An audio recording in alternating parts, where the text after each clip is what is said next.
Module 6C, Workforce, Roles and Responsibilities.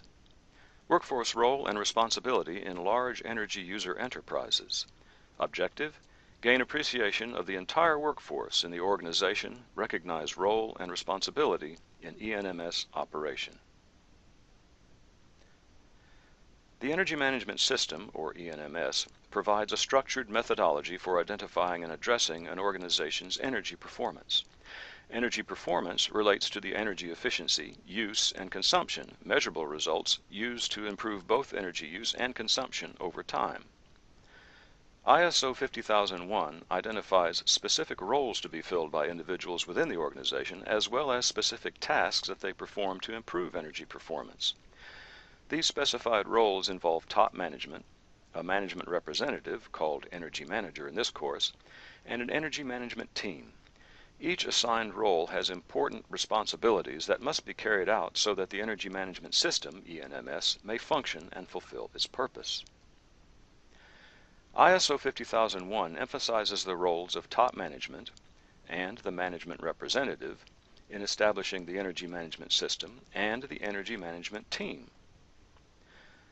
The extent of the team, how many persons should be involved, is not specified and may be any number of individuals.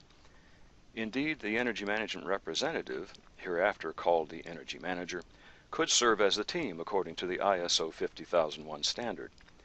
This team is described as individuals having skills that would benefit the team's effectiveness. The size of the organization may require a greater or lesser number of individuals serving as the Energy Management Team. Each organization is free to establish the energy management system as they wish. The important result is continuous improvement in energy performance. With roles being defined and individuals given authority to act, others within the organization may then determine that they need not be concerned with the energy management system because it's someone else's job.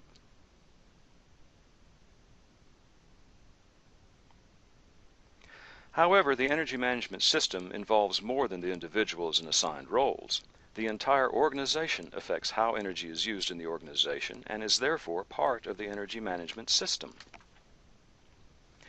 While appointed individuals serve from a managerial standpoint to plan, implement, and maintain the energy management system, each employee has a role and responsibility in working to improve the organization's energy performance.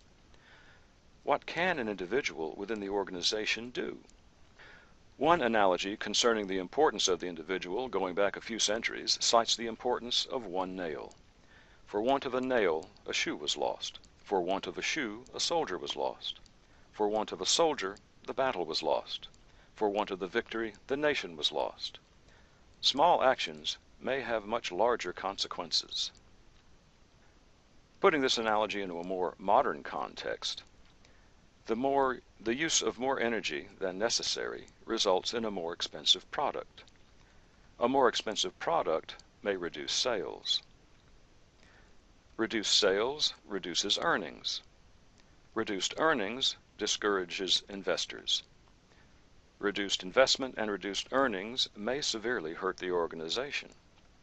Small actions, again, can sum to large effects. What then can an individual within the organization do to improve its energy performance? Individuals may monitor areas where they work and provide information to the energy manager regarding system operations or suggestions for improvement of energy performance in their areas.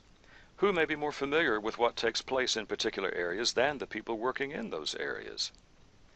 Actions could be as simple as turning off unneeded lights, closing doors left open to the outside, or recognizing that a part of the process continues to operate while the main part of the process is stopped, perhaps for a long time.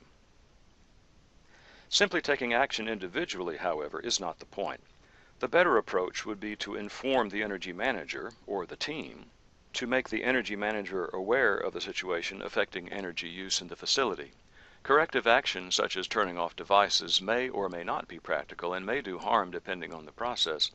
However, bringing about awareness of existing or potential problems may result in changes to procedures necessary to prevent those problems from occurring, resulting in improved energy performance.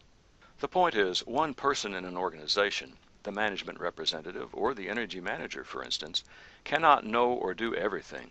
Someone once pointed out years ago, none of us is as smart as all of us. Everyone in an organization knows something about how one or more processes in the organization work, and thus everyone may contribute. The success of the energy management system, indeed the organization itself, depends upon the contributions of all employees.